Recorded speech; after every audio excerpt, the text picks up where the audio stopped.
CBS News just got exposed for being part of the scheme to defend the ICE agent in the Minneapolis shooting, and I've got 3 interviews: Jamie Raskin, Jared Moskowitz, and Abdul El-Sayed. I'm Brian Tyler Cohen, and you're watching No Lie.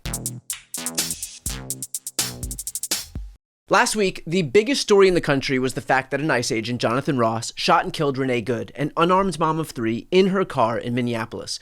Republicans had been trying desperately to find any excuse to be able to claim that he acted in self-defense. They didn't waste a single second before Trump and Vance and Kristi Noem all came out and claimed that he was attacked. Trump himself said that Ross was run over and he couldn't believe he was even alive. Complete bullshit.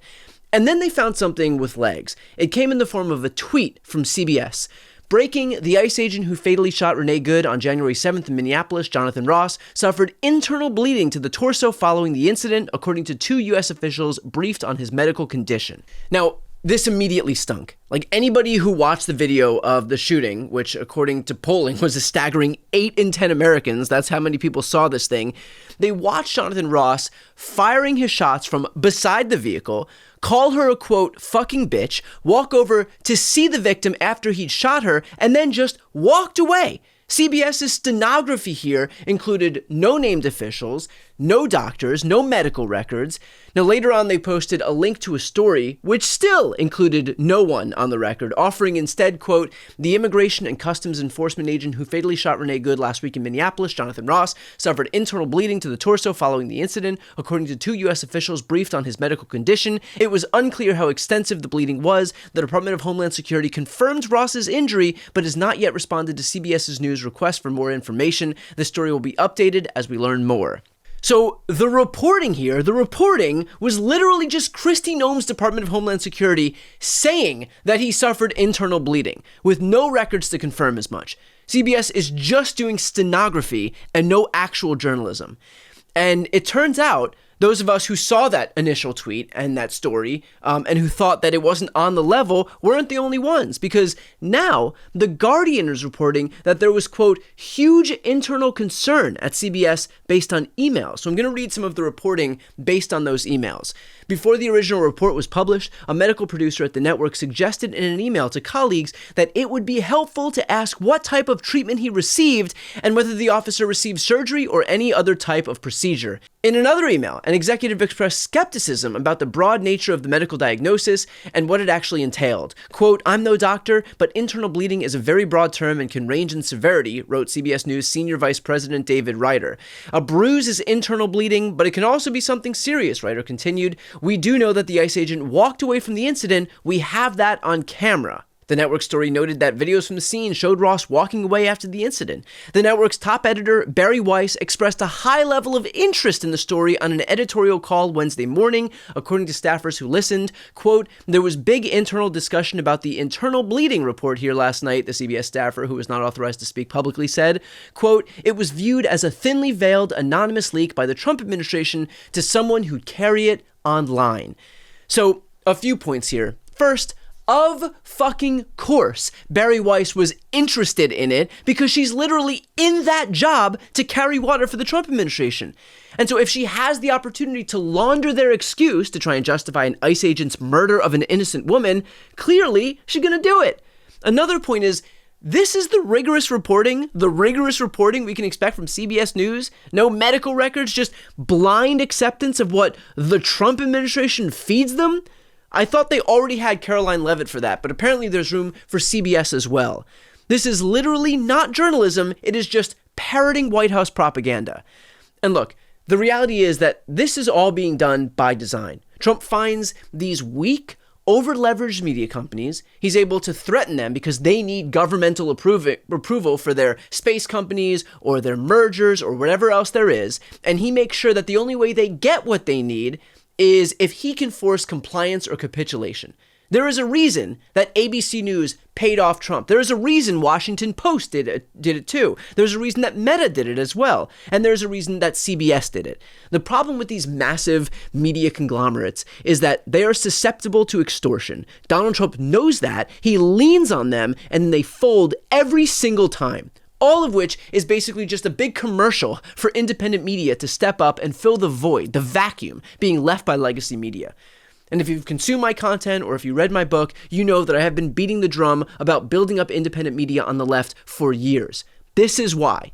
A small step that you can all take right now is to subscribe to this channel. If you're not yet subscribed, I'm going to put the subscribe link right here on the screen. Or frankly, subscribe to any independent media channel that you trust. We need the infrastructure in place to be able to fight back against not just a right-wing media machine that's been humming along for a decade, but now even legacy media that has been infiltrated by right-wing actors and Trump sycophants, like, for example, Bari Weiss. They are showing us who they are. About time we believe them. Next up are my interviews with Jamie Raskin, Jared Moskowitz, and Abdul El-Sayed. I'm joined now by Congressman Jamie Raskin. Congressman, thanks for joining me again. I'm really psyched to be with you, Brian. So there is an update here as far as the Epstein files are concerned. We have a new update from the House. Can you explain what that is? Well, we had a number of women survivors who came to us with information about how Epstein had promised them when they were minors that he would arrange for them to be admitted into NYU or Columbia and would pay for their tuition. And he used that very much as part of his recruitment and grooming mechanism. And so I've written letters to NYU and to Columbia simply demanding that they give us all the information that they've got. And we know that these are not the only schools that he potentially used in this way. And he maintained very cozy relationships with a lot of colleges and universities. Everybody knows about Larry Summers and Harvard and MIT. But these were not just places where he could kind of sanitize his image, but also places that he could use as part of his recruitment of young women and dangling admission as part of entree to his world.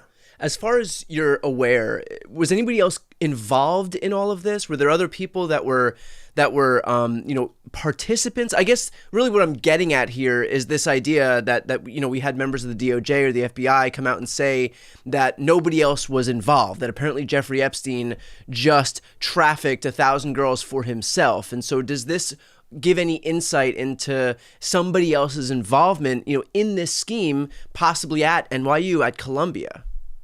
Well, we know that that is false. We know that there were many other people of necessity involved in this situation, but several survivors told us that their college tuition, their bureaucratic paperwork, and their expenses were personally arranged by Epstein associates Darren Indyke and Richard Kahn, who were a longtime Epstein lawyer and accountant, and who are now the co-executors of his estate. So Epstein was the schmoozer who maintained the relationships with all of the various dignitaries and deans and professors and so on. But of course, he had a bureaucracy to follow through on the various deals he was able to make for people. So this is, I guess an oversimplistic question, but if you know that there are already other people involved in this whole scheme, then how does Trump's DOJ come off by holding these press conferences and saying that they have no idea of anybody else who was involved? How do you have information that Trump's own DOJ with full access to the Epstein files doesn't have? Well, and this has been the problem from the beginning with Kash Patel and Pam Bondi, who've tried to assure us there's nothing to see here. And Dan Bongino did as well. They said that we've been through all the documents and there are no other crimes indicated. Of course, later they said they didn't know what was in the documents. And remember, they just found an additional million documents that mysteriously appeared. And so we can't take anything they're saying seriously. They are in full cover-up mode. Trump, who campaigned saying that all of this should be made public, is now doing everything he can to prevent the information from going public and to trying to sweep everything under the rug. So you're right. It's so obvious. You don't run a $1 billion plus global sex trafficking ring of young women, including procuring spots in college classes at some of the fanciest colleges and universities in America with one person. That's not a one person operation. I mean, it takes a whole bureaucracy of Right. complicity to make something like that happen. Well, kind of to that point, there is some big news that Pam Bondi is scheduled to testify in front of the House Judiciary Committee. That's on February 11th. Is that correct? Correct. And so, what do you hope to accomplish when she comes and testifies before the committee? Well, of course, we could have a week-long hearing with Pam Bondi, and each of us will be limited under the Republican rules to 5 minutes of questioning. We've got so much to ask about, not just in the field of the Epstein cover-up, of this global child sex trafficking ring, but also about, for example, January 6th, the 1600 pardoned insurrectionists, and the DOJ has aggressively been taking the position in court that the pardons extend even beyond what these people did on January 6th to other crimes that they may have been picked up on at the same time that they were arrested for January 6th. So, drug dealing is one of those, weapons charges and so on. So we want to know where all that's coming from. It's of a special importance now that they have found at least a suspect in the pipe bombings of the Democratic National Committee and the Republican National Committee on January 5 and 6, because Donald Trump's mass pardon is written in such a way that that suspect and his lawyer are saying that he's covered by the pardon anyway. Mr. Cole, who was a pro-Trump election denying, stop the steal guy, is saying that he's covered by Trump's mass pardon for the events that took place on January 6th at or near the Capitol. And they're saying they're swept into that. So we want to ask about all that. We also want to ask about the attack on the FBI agents and the federal prosecutors who worked on the January 6th case. And they worked with great honor and distinction to do it, but they're being punished simply because they did their job and have either been fired, completely dismissed, or demoted to relatively menial tasks as a way to punish them for having done their job. So those are just two of many, many things that we want to look at. So we have our hands full in terms of getting ready for this hearing to make sure that she doesn't get off scot-free on a lot of the outrageous things taking place. I mean, is there anything to stop her from just saying, oh, we don't comment on an ongoing investigation. We don't comment on an ongoing investigation. And then just basically using that to filibuster and not have to answer for anything that she or the department are doing? Well, yeah, we expect every form of rhetorical dodge and subterfuge. In terms of the Epstein situation itself, and Pam Bondi coming to testify, will there be some exploration of the fact that a year ago at this point, she was talking about having the full breadth of the files on her desk, only for her now to not only have refused to release the files, but coming out and saying that she's finding files that supposedly didn't exist 5 minutes ago? Yeah, I mean, her record is just riddled with self-contradiction and Yeah. inaccuracy because they claim to have wanted sunshine, but actually they want absolute darkness in a closet. They want to hide everything. And so we will definitely try to hold her to account for the things that she said and for the things that she's done. And then very specifically try to hold her to account for turning over the documents that it's now a federal legal requirement for her to do it. I mean, they're talking about holding Bill Clinton in contempt. The Yeah. person who needs to be held in contempt is Pam Bondi, who's turned over, at most, 2 or 3% of all of the material that she is compelled by law to be turning over with respect to the Epstein file.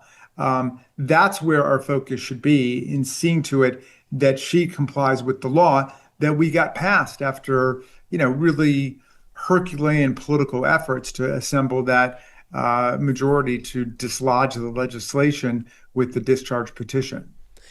Can I have your reaction to the fact that James Comer, on that point of Comer saying that he's going to take action against Bill and Hillary Clinton for defying subpoenas, that he actually made that announcement while he was flanked by a couple of Republican congressmen, including Andy Biggs, who themselves had defied congressional subpoenas from the January 6th committee. You've got Jim Jordan saying the same thing. He also defied subpoenas. And so can you talk about this hypocrisy where you've got these Republicans demanding accountability for the very thing that they themselves committed? Well, we've got all kinds of subpoena scofflaws and delinquents out there, which obviously does undermine all of the poses of outrage they want to strike about the Clintons. But, we're way beyond the point of trying to correct their hypocrisy. That's a lost cause. But at least we must be able to get them to comply with what the law requires. The law requires the administration to turn over all these documents. And there are a number of these people who are J6 witnesses who were subpoenaed to testify before the January 6th Select Committee who never did, who owe an honest accounting to Congress and the people about what they were doing on January 6th and why their names have come up in various ways with respect to Donald Trump's plot to coerce Mike Pence to nullify electoral college votes and just give the election to Donald Trump, an election which Biden had won by more than 7 million votes. We'll leave it there. Congressman, as always, I appreciate the time. Thanks so much. Great to be with you, Brian.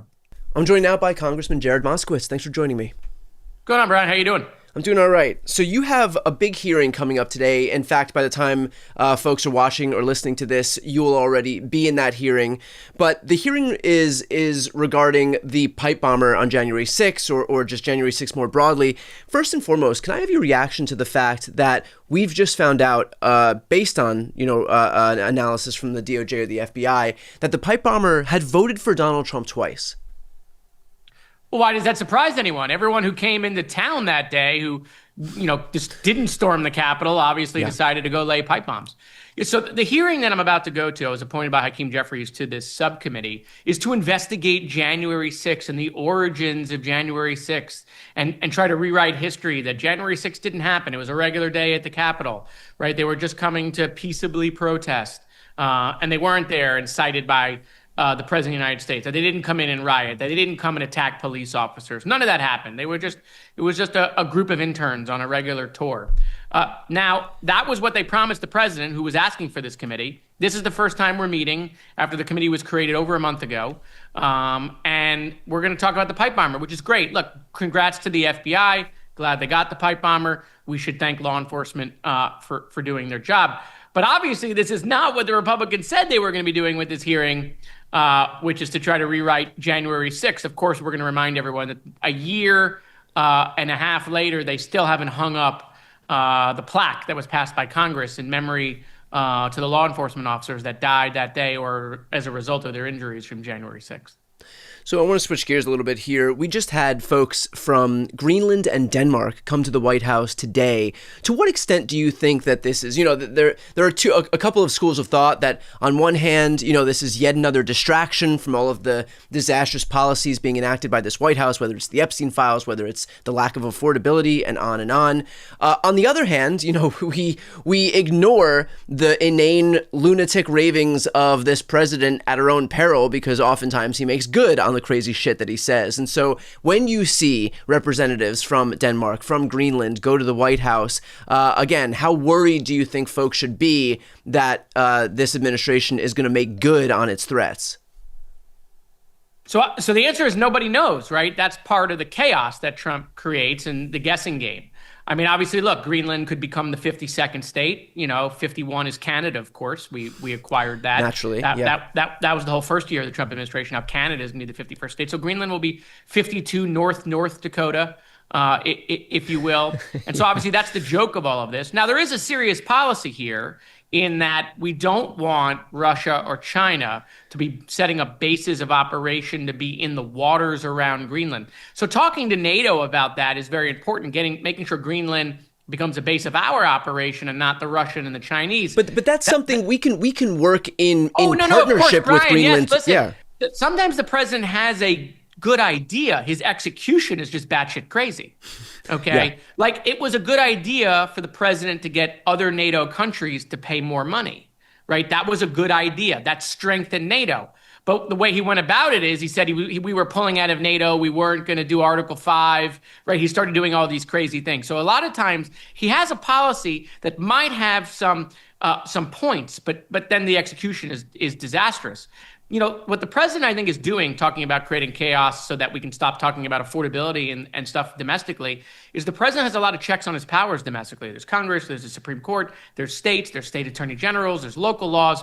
But in foreign policy, the president is king. And so I think what you're seeing is the president realizing that he doesn't have a lot of obstructions in his way. He can do what he wants foreign policy wise. And for a Republican Party that's leaning towards isolationism, I mean, this is going the opposite direction. I mean, Dick Cheney would be proud about what Donald Trump is doing. It's funny, they raided the house of the former NSA director, but they clearly adopted his foreign policy. It's a fascinating thing that's happening on the Republican side on this issue. Well, I'm going to do what the Republicans in Congress won't do, and I'm going to ask the million-dollar question here. How do we pay for it, especially in light of the fact that we don't have enough money to continue paying for Medicaid to the tune of $17 billion. We don't have enough money to continue paying $186 billion worth of food assistance. We don't have enough money to continue these ACA subsidies for 24 million Americans. And so, again, millions upon millions upon millions of Americans are going to be contending with higher prices because we have no money to pay for anything, and yet apparently we have enough money to pay to annex a foreign country? Well, look, again, you're dealing with the Republican Party, which is a party of personality.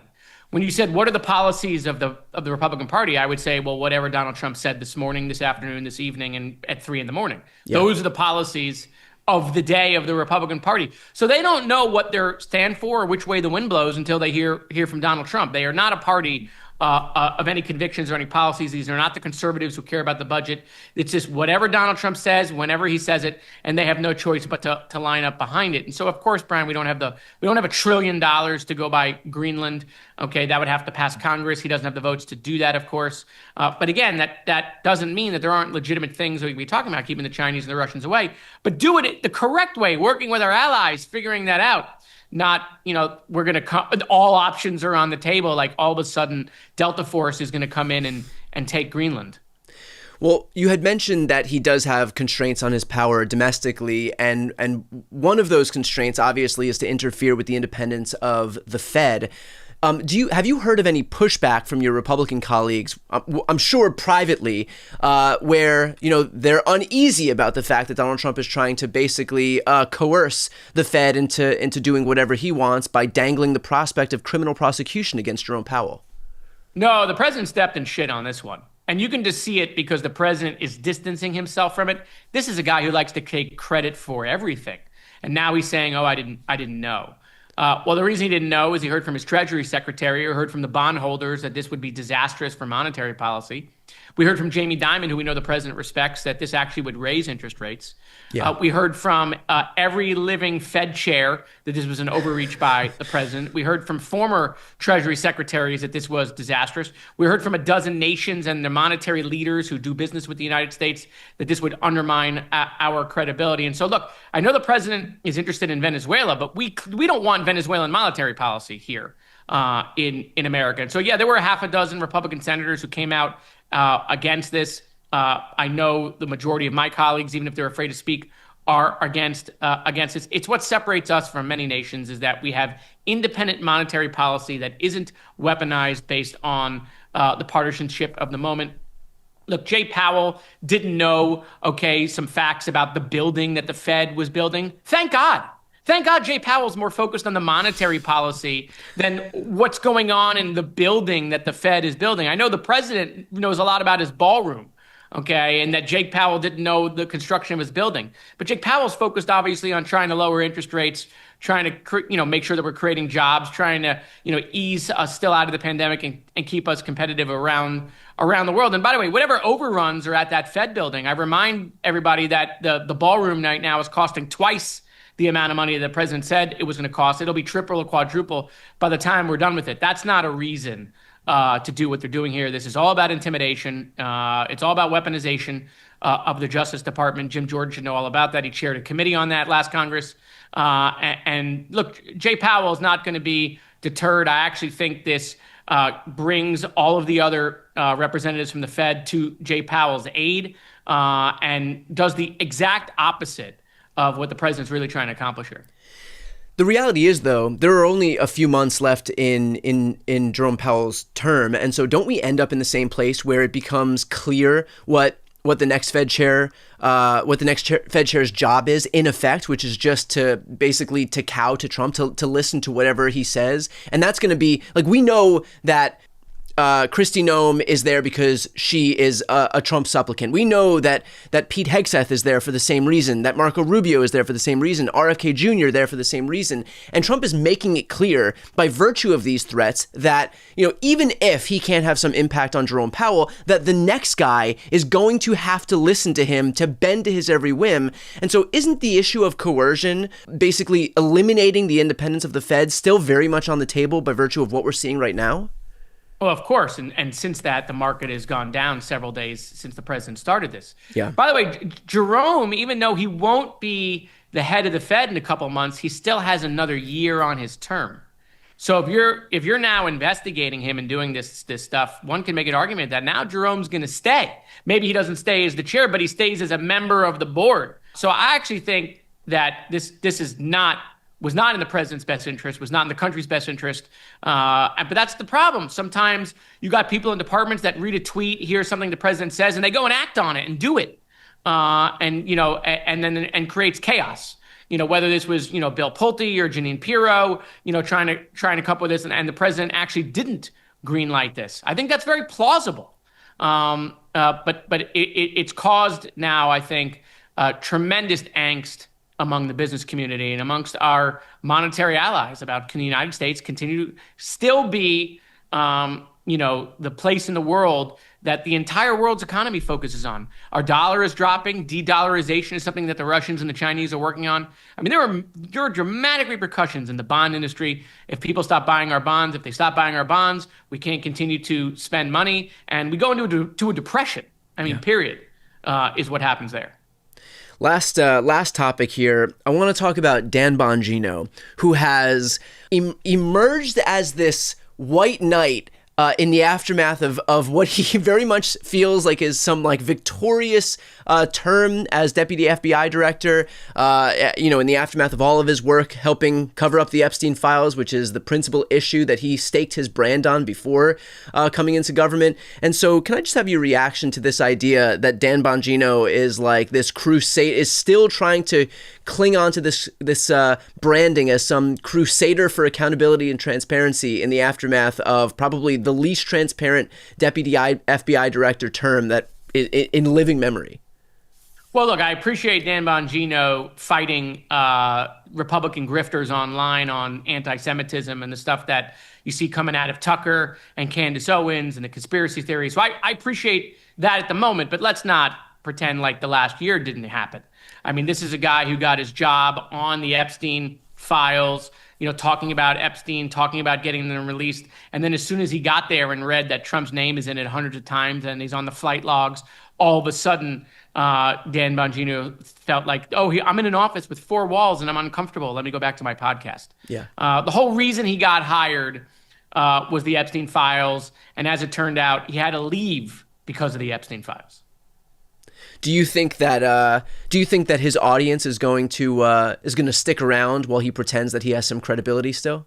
Oh, who knows? I mean, look, the Republican online audience, you could do, a mental health case study on it, okay? On what's going on between the Candace Owens and the Dave Smiths and the Nick Fuentes, and Joe Rogan, who yesterday came out and called ICE the Gestapo.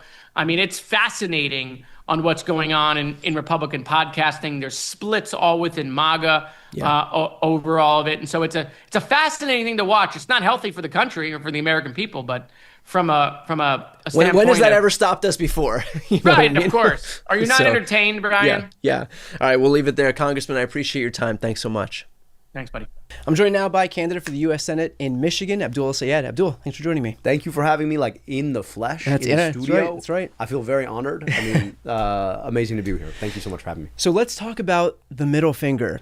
This is Donald Trump went into a plant in Michigan, decided to give the finger to a worker there. Is that not just the most perfect microcosm for Trump's whole presidency that you've seen? I mean, the thing about it is, like, he's talking to him from above him. Yeah. He, like, flips him the bird, and he drops the F-bomb against him twice. This is how he feels about working people. And that's the thing about it, is, like, he couldn't just be bigger and be like, I'm the most powerful person in the whole world. He had to tell him how he felt. I mean, like, and this is par for the course with Trump. I mean, what does it say that he... But also, that hero. Yeah, right. Can we have a minute for that guy? Yeah. Also, there's a GoFundMe for him. Please do. I mean, and it's crazy that, like, Ford... I mean, the idea that Ford suspended him to me is crazy, right? That's his First Amendment rights. He was practicing. They decided to bring the President of the United States, stop the line so he could walk, and now that guy gets suspended? Crazy. Anyway. Right. Well, what does it say that something as inconsequential as somebody just saying, calling him a pedophile potential, which, by the way, not baseless. Not inconsequential, yeah. But, like, what based does it on say? some very good evidence, but yeah. What does it say that the president of the United States can allow something like that to get under his skin? What are the implications of the fact that we have somebody so thin-skinned, so impulsive that's what bugs him to that degree that he'll say "fuck you" as the president of the United States with all the cameras in the world on him to some guy working on the line at a car plant? I think we're seeing it play out live in living color. I mean, you look at the raid to depose Maduro. A lot of folks inside the White House say that the last straw was that Maduro did a dance that was similar to his dance. Yeah. Like, this is the reason why you spend nearly $1 billion of taxpayer money to depose a foreign leader. Okay, you're also seeing it in his choices when it comes to Minneapolis. They can't admit that poorly trained officers shot a woman in the face and that it was wrong and that there should be an investigation about how they used the power of the United States government against a 37-year-old mom. And now he's just sending more ICE agents to Minneapolis. You see it in the choice to probe a sitting U.S. senator from my state because she had the audacity to remind the troops what their responsibilities were based on international and American law. All of this goes back to the fact that he thinks that the most important thing he can do is to respond to spites against him personally. For him, the entire United States government is being used as a tool for his own revenge. And the last point is the Fed chair, right? Yeah. You see it all of the stories of 2026, which, by the way, is only like 14 days old. All of them go back to his own personal feelings. Right. I mean, not just the Fed chair. If you're talking about weaponizing the DOJ, you've got Letitia James, you've got James Comey, you've got Adam Schiff, which would be bad enough unto itself. But the fact that this guy came into office under this pretense that he was going to end the weaponization of government that was apparently out of control under Merrick Garland. Merrick Garland, of all people. I wish that Merrick Garland was as rabid as Trump and Republicans have made him out to be. And yet here we are now. This is weaponization at every corner. But I'm glad you brought up ICE, and I think this is a good opportunity to talk about this, not just given the fact that it's happening in Minneapolis and Minnesota, but because it's going to go everywhere. I mean, we're here in Los Angeles, and this was the first ICE deployment was here in LA. And then it went to Portland, Chicago, Washington, D.C. Of course, it's in Minnesota. I have to ask, is ICE salvageable? No. And the way I want folks to understand it is this. Imagine you have a home that's got black mold in it. At some point, there's nothing really you can do with that. Yeah. The whole edifice has to be broken down. Excised, and we need to start from scratch. Yeah. We can and should and must keep our southern border secure. We can and should be able to create a pathway to citizenship for folks. what ICE has been weaponized to do is to do two things. Number one, to attack the Constitution via the premise of immigration, and two, to normalize paramilitary forces demonstrating the raw power of the state on peaceful streets. To me, the only historical precedent that we see with this is the Gestapo in Germany. Yeah. And you could have seen it coming. Back in 2018, I said we should abolish ICE. And I said that because all you had to do was connect the dots around what this agency was being told to do, how it was being weaponized, how it was being held apart from the usual laws that protect citizens from the state, how he was attempting to normalize the violence it was doing, and then watching at the beginning of the second term as he put that on steroids. $185 billion budget, that is more than the budget of the FBI, that is more than the budget of the U.S. Marines. Yeah. It would make it, I think, the sixth biggest military in the world. Yeah, just ICE. Just ICE, yeah. And the premise that was sold to the American public was that somehow migrant crime was different than other crime. It's not like all of a sudden there's not a police force that polices migrants, right? Crime is crime, you police crime. But that idea was that ICE was going to keep you safe. Now, ask yourself whether or not we are safer when they are shooting mothers in the face. And this is where we are now. And the response isn't to hold accountable the state against its people, as the Constitution would require. The response is to double down when it's so obvious that this agency has run amok because of the incentives that it's created, because of the people that they've recruited to do this. And the worry that I have is that we're not even in the first year yet. The first year is not even over of his tenure. He's got 3 more of these. Yeah. There was an iteration of the Republican Party way back just a few years ago that used to claim that the Second Amendment was so important expressly because of it being a way to defend against a tyrannical government, a big, overreaching government, exactly the kind of government that we're seeing right now. And I know that the Overton window shifts so much that it almost, like, for us to do this exercise where we say, oh, you used to say this, you're being hypocritical. It's like, yeah, that ship has sailed years ago at this point. But in your travels, at least with the folks that you've spoken with, is there anybody in the center or the right that is viewing this through the prism of some, traditional Republican or conservative mentality where, hey, maybe it's not great to have some like rogue jackbooted thug agency fucking shooting people in the face and killing them with complete impunity, like conservatives of yesteryear used to say? I'm not a conservative, but I have respect for traditional conservative thought. At least it is coherent. You look at a guy like Thomas Massie. He and I are not going to agree on most things, but at least he's internally consistent. Right. And when you look at any public official, you should ask, do your principles build out to your policy? Can I predict, based on what you say you value, what you're going to do?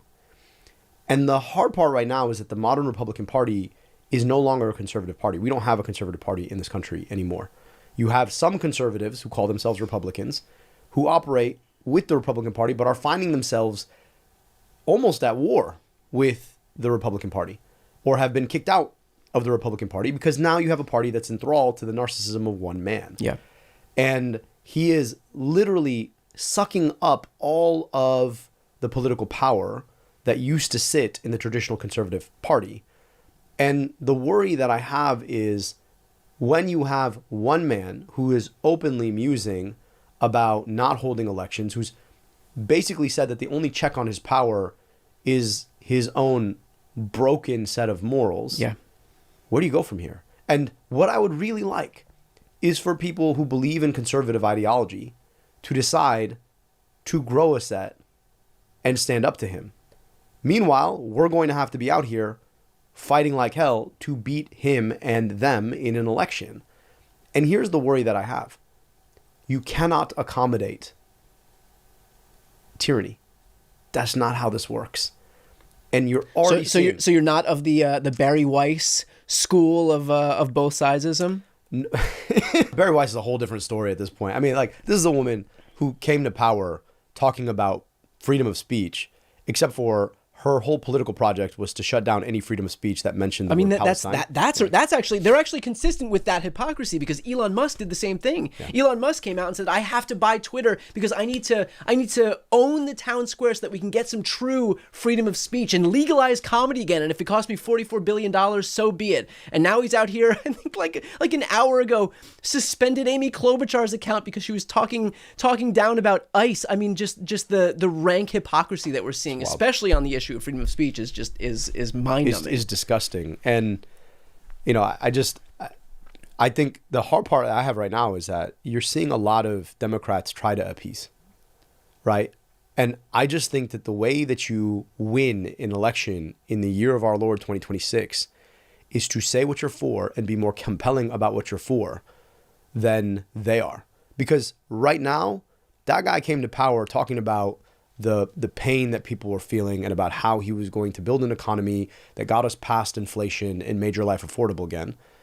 And when I talk to people up and down my state, across the 70 cities I've been to, they're not feeling any better about things. If anything, they're feeling worse. This chaotic system of tariffs that he has created so that he could bend corporations to his whim is about enriching him and his family. This weaponization of ICE against the entire Constitution is about enriching and empowering him. And so we've got to be able to call a spade a spade. And you've got a lot of folks out here being like, well, maybe you shouldn't just call it what it is. And you're like, y'all, I think everybody's just been waiting for folks to just say the obvious thing and say it with some courage. And so, look, a lot of folks are out here like, you shouldn't say abolish ICE. I'm like, really? When that agency shot a white lady in the face with the idea that somehow their whole purpose is to protect white ladies like her from brown people? Yeah. Like, tell me why we shouldn't call this out in the starkest, most obvious, most direct, most specific, and most passionate way. Like, tell me why that's not what we should do, except for that you all are afraid. And fear is exactly what a narcissist will weaponize against you. It's fear. Once you decide, you're like, I'm not afraid. I'm not afraid of you. I'm not afraid of what you're going to do. I'm going to keep saying what I say. You can do whatever the fuck you want to do. I'm not afraid. Once you do that, that becomes contagious. I mean, like, hats off to Jerome Powell. Who knew that he was like the modicum of courage that we had in Washington, D.C. Yeah. He just went right up there and been like, here's what this is about. Yeah. And all of a sudden, guess what happens? Everybody around Donald Trump folds. Yeah. Because guess what? The thing about narcissism is it's fragile. Once people know they can get away with shit, they keep getting away with it.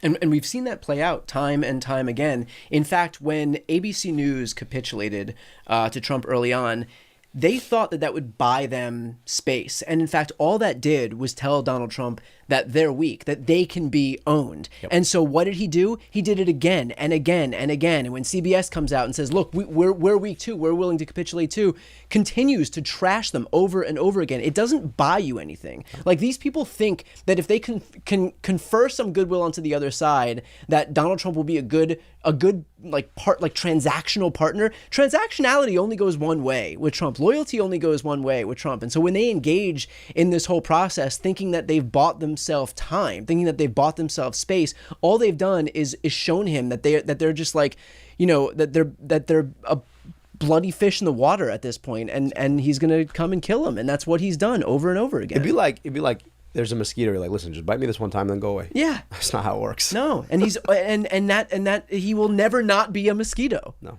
and he was gonna suck the blood out of whatever he possibly can, and he's insatiable. That's the thing about it. He's insatiable. Yeah. So, this idea that somehow he'll just look past me now, we've got to stop doing that. Yeah. And as a party, if we're serious about the future, you've got to be able to stand up to him but look past him, right? That's the thing, is you got to both be able to stand up to him and look past him and remind people that there is an after Trump. You got to make him small.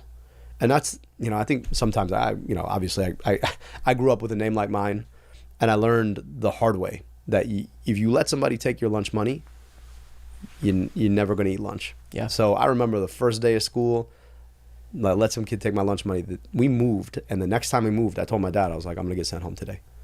He's like, well, what do you mean? I was like, I'm just going to get sent home today. I just know how this is going to play out, right? First kid who stepped to me, I was like, I am going to beat you mercilessly as a message to everybody else. I'm not here to fight. But if you want to step to me, I'm so sorry. Like, that's going to be the last fight you've ever had. And at that point, you're like, okay, once you all figured out that, like, I'm gonna fight back, and if you pick on me, I'm gonna pick on you harder. We've got to develop a sort of willingness to bully bullies. And the hard part about it is, as Democrats, it's like, sometimes high school drama is the best way to understand these political dynamics. Like, Democrats are like the cool kids, right? And the cool kids, at the end of the day, when the bully comes, they don't really know how to fight. And everybody else kind of looks at them and says, serves you right. Because you guys have been bullying by exclusion for a very long time. Yeah. And I think we've got to have a dynamic at this point that just says, nope. Like, we're not going to start the fight, but we're going to end it. And we're going to stop excluding all of these folks, right? Because I hate to say it, the top of the Democratic Party plays a similar game by different means. And I just think that system has got to end, because there are too many people suffering on the wrong end of a system that is allowing Donald Trump and people who are sucking up to Donald Trump to take more and more away from everyday people. And that's what we see up and down our state. It's what we're seeing up and down the country. What happened to the kid? What'd you do to the kid? I'm trying to find out if an 11-year-old got his ass beat. 11-year-old got his ass beat. I got sent home early. My dad asked me what happened. I was like, the predictable situation of, my name is Abdul. Yeah. And at the end of the day, honestly, like, that kid never stepped to me again. In fact, he'd like cut a wide berth, and I didn't have to fight again for the rest of the year. And nobody else ever questioned me about my name. Not once. That's how it goes. So while I have you, I think it's important to talk about your background. You're an epidemiologist. You're a physician. What else am I forgetting here before we jump into the medical stuff? You got it. No, look. You're also a Rhodes Scholar. Did a lot of school. Spent way too much time in school. So I want to talk about Medicare for All for a moment. And I've spoken to Senator Sanders about this. I have been advocating for this for as long as I've been doing political media, but it always, except for a small moment in the 2020 primary where you had a few candidates who, wanted it, a few who didn't, and it became like this lightning rod issue where, the progressives were down for Medicare for All, universal health care, single payer health care, the moderates weren't. And if you've got half or a third of the Democratic Party that wants it, and half or 2/3 of the Democratic Party who don't, and then 100% of the Republican Party who doesn't. It's kind of DOA. But I feel like we're in a different world now, where we don't look at these issues through the same lens as we did before, where the sacrosanctity of the status quo and the system as it stands doesn't exist in the way that it used to.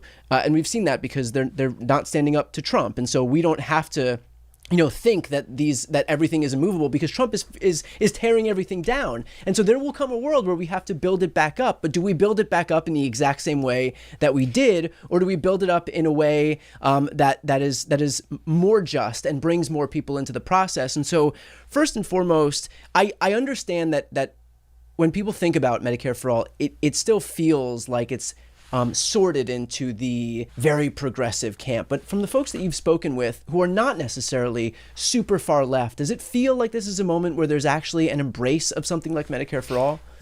Once you get past the left-right framing that all of us try to put our politics into, and you actually go out into communities across the country, and I've been doing this up and down my state, you realize that most folks don't really ask whether or not this is too progressive for me. They're asking, does this actually solve a problem I really have? And even when you go back to the passing of the ACA, which was a really important moment in expanding healthcare for people, and I don't want to take that away from the history of our country. President Obama called it a starter home. Yep. And we have since outgrown the starter home. And to me, the big failure, right, that we kind of knew existed inside the starter home, the reason we were going to outgrow it someday, is that it relied on a profit-motivated health insurance industry to provide the bulk of the American public healthcare. And when you have profit-motivated insurance and profit-motivated healthcare providers, at some point, all that profit comes from somewhere, which is your and my back pocket. And we've now come to a place where that has become unsustainable. And we consistently have to patch with subsidy after subsidy to make the system sustainable and to work. And so to your point, in an era where Donald Trump has now stripped that edifice back because he could care less about whether or not people in this country can actually afford their health care, we're now in a moment where we have to ask, okay, if the starter home wasn't working and they're breaking it down, what do we really need to build? Yeah. Medicare for All is not government health care. Medicare for All is guaranteed baseline government health insurance. If you like your insurance from your employer or from your union, that can still be there for you. But if you lose your job or your factory shuts down, you shouldn't be destitute without health care. You should be able to get the health care you need and deserve without having to worry about a premium, a copay, or deductible. That's not a crazy idea.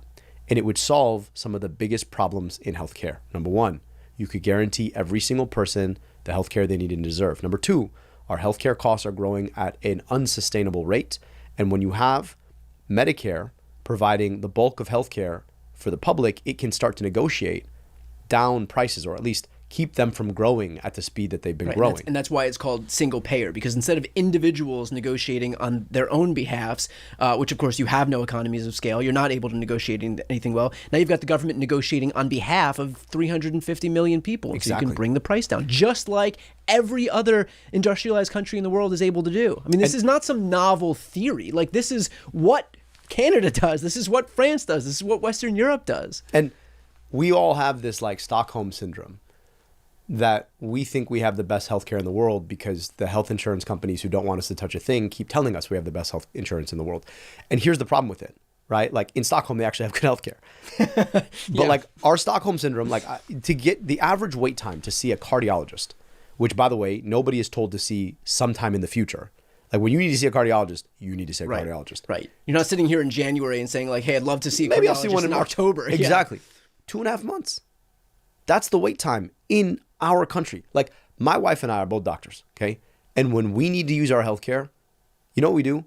We always just call up friends. I literally, like, I had this issue. I thought I had a stress fracture in my foot. And I was like, okay, well, how would I actually manage this? I guess I'd have to go to my portal, send a message to my doctor, and then tell them what I was feeling, and then wait until they booked me for a visit to tell me that I needed an x-ray and MRI, to then tell me that so I was just like, I just texted my friend. I was like, hey, but I have the privilege of having doctor friends.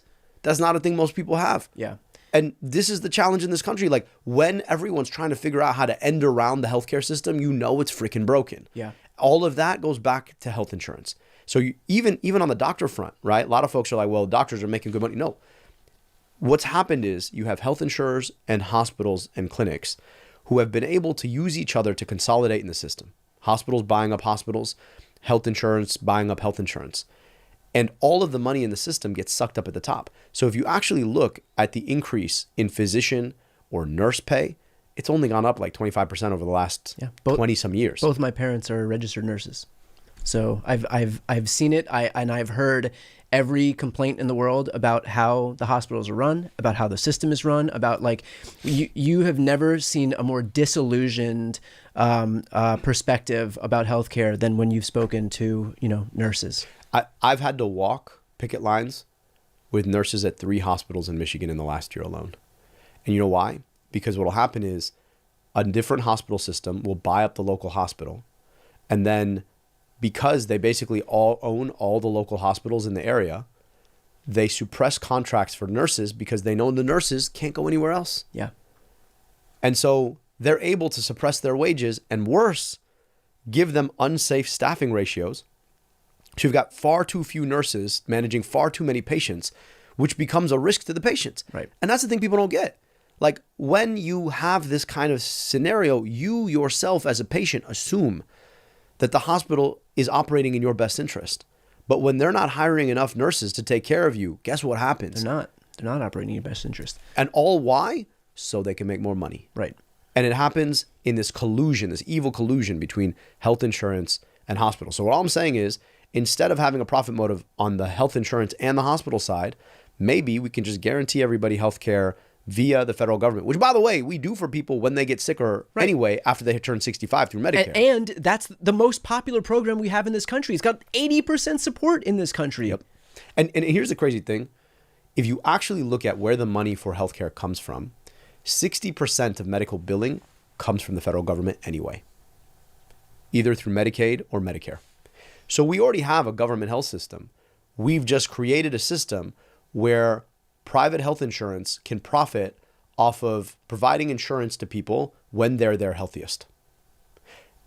And they don't want to do it, when they get sicker. They've created these advantage programs where they'll take Medicare dollars, pocket them, and then use prior authorization to gatekeep seniors from their healthcare. They do that. But the whole thing's a money grab, right? And so we don't need private health insurance. If people want private health insurance, great.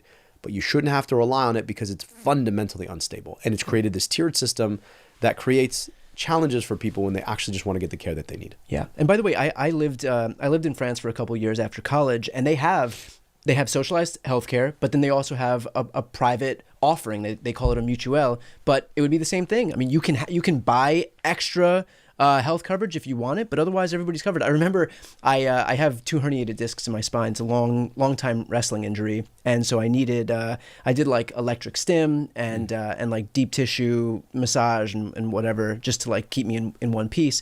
But I remember finding a doctor in France who did that for sports medicine and whatnot, and I remember going and asking how much it would cost, and everything gets reimbursed if you lay money out. And they said it would cost like €2.80. And I was like, €2.80? And they were like, but you'll get it back. And she thought I was upset that I was going to have to lay out the money. She thought I was upset that I was going to have to like pay €2.80, and not that I was expecting her to say that it was going to cost like $275, So we don't have to live this way. Yeah. And then the funny thing about it, right, is that the idea that you would want to do something similar to somebody in a different country is somehow so terrible. But here's the thing about it, right? It's crazy to me, right? Every country in the world has a military. Some militaries run better than other militaries. But nobody's like, well, that country has a poor run military, so our military is going to be trash too. You never hear that argument. So my point is, look, we're the United States of America. We have never settled for less than the best, except for when it comes to healthcare. We're okay with middling to, complete shit infant mortality rates.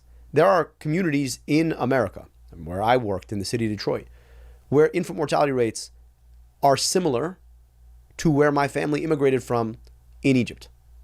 And we seem to be okay with this. Yeah. We don't have to live like this. We don't have to live like this. There is no reason why we cannot build the best healthcare system in the world.